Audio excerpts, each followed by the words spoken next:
Stevie Baxter of the Sporting Pursuit, thank you very much for coming on the interview today. No problem at all, Andy. Thank you for the invite. Can we just start off by, you telling us a little bit about what you do and how long you've been doing it? Yeah, sure. In terms of the Sporting Pursuit, we've been going now for around about 10 years.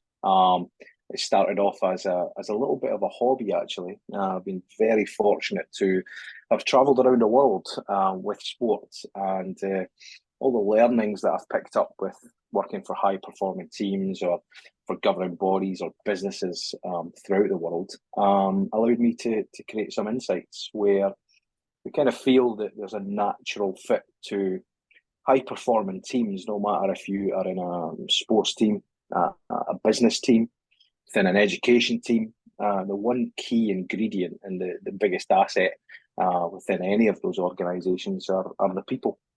So we are very much a people-based organization. We are a consultancy that operate around the world through the power of the likes of Zoom and Teams. And we try and bring the locker room into the boardroom, into the classroom, the lecture room, the theatre room. So we kind of work with a number of different organizations. What sort of organizations is your preference? Do you have one? Is it sports or is it business or? You know what? For me, over the last couple of years, businesses have been really exciting to work with. I think there's been a lot of challenges over the last few years that's allowed people to kind of really open their mind to other things and being able to adapt, be more creative, be able to do things slightly differently that will still achieve results. So being from a sports background, and packaging sport in a particular way that fits into business and allows business to think more in that high performance way. I think a lot of people connect with sport. So going in from a sporting background, it allows you to maybe re-energize people, thinking back in the day when they used to participate in sport or would have loved to participate in sport. So I think for me over the last few years, working within business has been really exciting and really rewarding. So you started the business around 10 years ago. Just for the benefit of people that are just starting out on their own now or thinking about it, can you just share a little bit about what your experience was at the start? If you can remember back 10 years, what it felt like and what were the biggest learnings since then? Oh yeah, absolutely. I think first and foremost, I stumbled. I stumbled into this. It wasn't necessarily always a plan for myself. When I was coming in and out of different countries and maybe coming back to the UK, I had a lot of networking, a lot of friends that were asking me questions, and they were saying, look, I think you have something here. You've got a lot of experience, you've got a lot of knowledge, you've got a lot of insights. You can always reach into your toolbox and say, look, give this a bash without kind of too much push. It was just like, try this, try that. And it was through a couple of my friends and the network that I had that I thought, right, let's give this a go. So I would say that I would probably be the complete opposite to any sort of business advisor that would tell you to go through particular steps. I basically had a bit of a dream once it clicked, and I thought, yeah, this is okay. This could work. But thinking back, a dream without a plan is only a wish. And what I was wishing and what I was dreaming were maybe two different things. But thinking back to when I started 10 years ago, what I decided was I was going to write down all the things that I thought that I could bring to an organization. What are the things that I could maybe assist with? What are the things that I could maybe help with? Rather than go and chase the dollar to say, oh yeah, I can do this, this, this. What is it you need? I was really honest with everyone and said, look, this is my skill set. This is what I think I can do. This is what I think I can bring to the table. And through honest conversations with people, they were like, yeah, okay, we like that. Let's see. And where the business started and where the business is now is two completely different things, because I thought I would just focus very much on the sports industry, being from sport. But realizing quickly that the synergies and the insights and the connectivity and the real sort of sticky nuances between sport, business, and education was so similar that it's really sort of escalated. It's really kind of fast tracked the sporting pursuit from just a sporting consultancy to right across all facets, from teaching to education in terms of further education, whether that's within nursing, helping guys and builders through scaffolding builds. You name it. There's no sort of business that's been too small or too big, because again, we predominantly focus on the people that are within that. How do we make them go from good to great? So it was probably less about encountering issues that you didn't expect and more about encountering opportunities that you hadn't expected. Absolutely, never problems, only solutions. And I think from a sporting perspective, no matter if you're in a team sport or an individual sport, that's very much how you think about things. There's something in my way. How do I get over it? How do I get around it? How do I get underneath it? And again, bringing that mindset and those challenges into the business world has really helped open a lot of people's eyes. So here's a big question then. What would you say has been the biggest issue or biggest challenge that you've had to overcome since you got into business? For me personally, it's been patience. It's being patient with myself, being patient with the business, because you'll get this, right? No one is ever as passionate about your business as you. Yeah. So being able to make sure that you're working with the right organizations, and I've been really fortunate that I've been offered a lot of opportunities, but I don't always take every opportunity. I have to make sure that the organization that I'm going into has a similar value set, are really in it for the right reasons, and to make sure that I just don't go in and do a one and done and come out again. So I think for me, it's having the patience to accept the right opportunities for the right reasons, and not just chase the dollar for the sake of getting another dollar or a pound, because money has never been my incentive to do this, because it did start off as a hobby, and that hobby business that was a sole trader business has just slowly but surely developed into something a little bit bigger and a bit more successful for me and my family. So what about moving forward then? What are your aspirations for the business over the next 5 to 10 years? I think for me is to still be here. I'm under no illusions that things come quickly, but they could easily go quickly as well.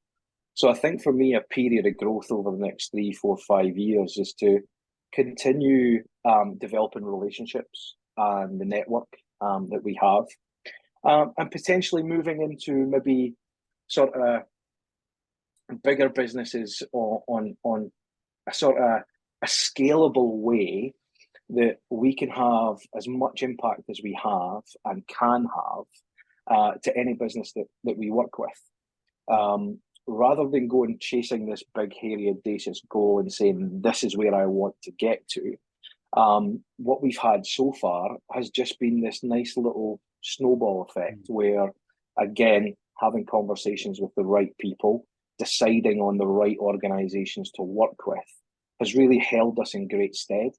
So rather than saying, I'm going to go and chase this big company here and I need to get in here, what I have done is I've kind of gone, right, we're working with this organization.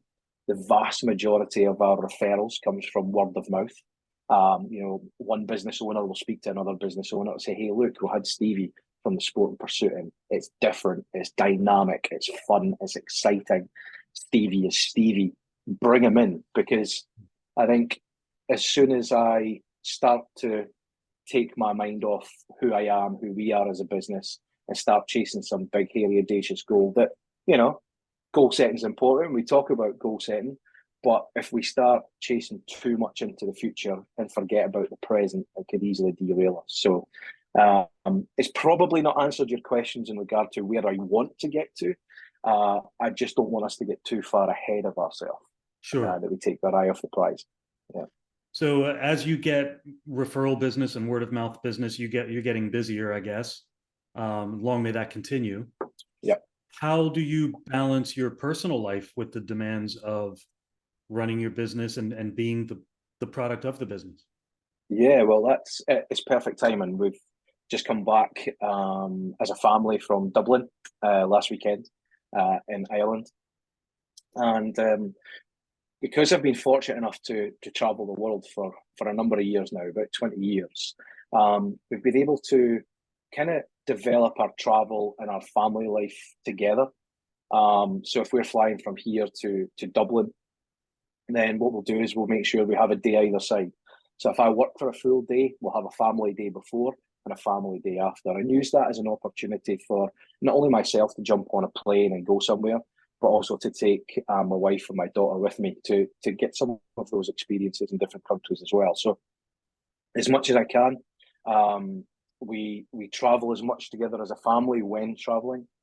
And then at the same time, if we're working from home, just understanding that, you know, this is a job. And I think a lot of people, particularly in business, when they start out, they think that, right, I'm investing in a business, it needs to be 24/7.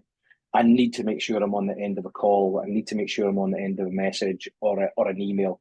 And it has to be 2 o'clock, 3 o'clock, 4 o'clock in the morning, because that's what some of the books say. Yeah. But actually, it's about finding your balance, you know, and I'll start at 8 o'clock, for instance, and go to 5. And as soon as I finish at 5, that's it. It's done. It's dusted. That's when I have to then be dad, and that's when I have to have fun at home. I walk the dog. Myself and my wife have dinner together. We take our daughter to swimming or gymnastics and whatever else, and be dad. So I think it's really important to be able to do that.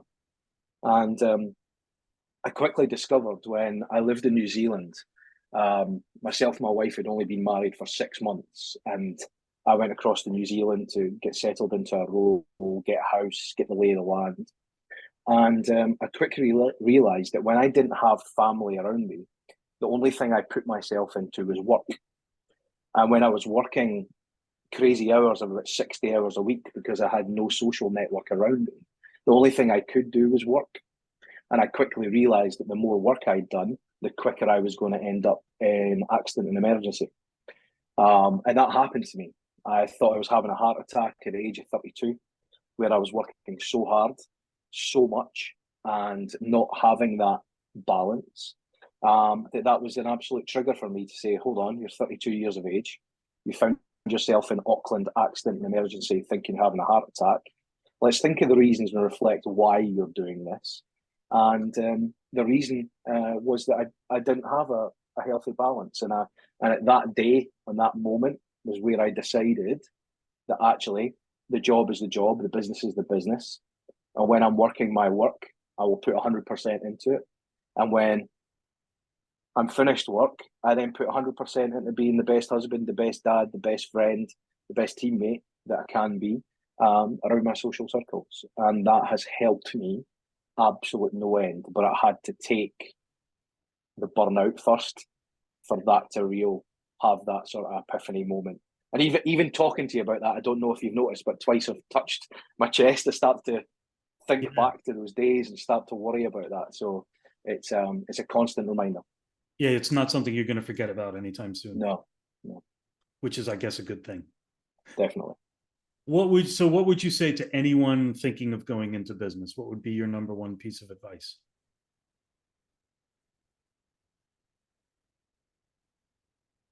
Believe in yourself. If you think that you have a unique selling point, and you have something that's going to make a difference, whether that's you being a creative and coming up with a tool or something that's going to make the world a better place, or you have an idea, believe in yourself. Because without belief, that imposter syndrome will come in and you'll think that you're not good enough, or I can't do this, or I can't do that.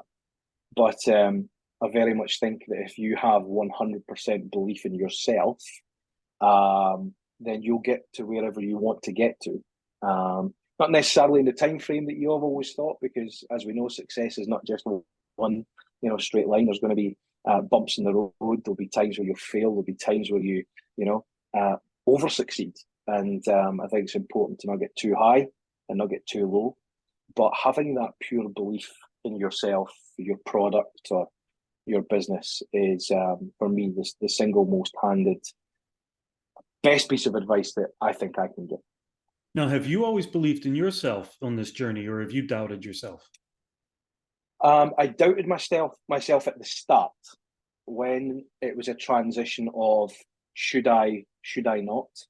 There was always that little bit, you know, that good wolf, bad wolf story, that voice in your head, that inner voice.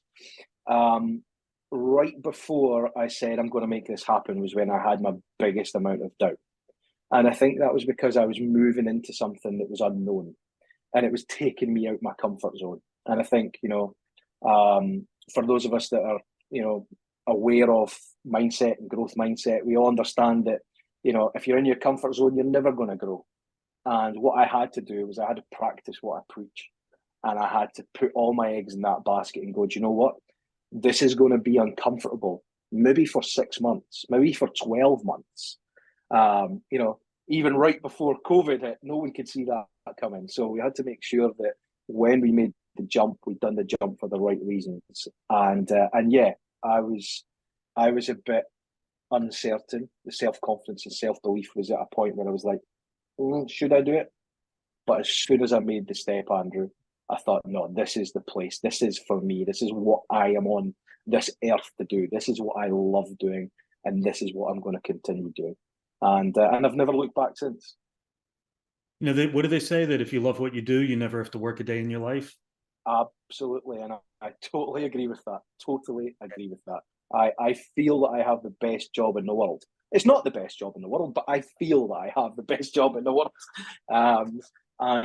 Yeah, it's an absolute joy working with people and seeing other people really achieve and having a small little role to play in that. Well, the last question then is, what is the best advice you would give to your 18-year-old self? So this will be long before you started out in your journey. Best advice I can give to my 18-year-old self is be the little boy that used to be the boy that played the game of football in the back garden, because that was the best times. That was the times where it was fun being involved in sport. It was fun making new friends. It was fun how the world of sport at that time was unstructured, and continue to be that guy. Continue to be the guy that can hopefully add fun, add value to everything that you do, into every team that you go into. And always try and make the next day better than the day that you had the day before. Because when I think back to that sort of younger self, sport has given me so much. And I think the character strengths, the values, the way in which sport has shaped me, knowing now what I know, being that guy at 18 years and younger is, I think, what has helped me in good stead to kind of drive this business forward. That's excellent advice. That's brilliant. Stevie, thank you very much. I've really enjoyed speaking with you, finding out more about your business and your background. You're clearly very passionate about what you do, which I guess is kind of a prerequisite for what you do. Absolutely. And thank you for giving me the opportunity to have this conversation with you. It's great. It feels like I've known you for so long. I look forward to seeing the full interview on the YouTube channels. So thanks. Excellent. Thank you very much. No problem. Thank you.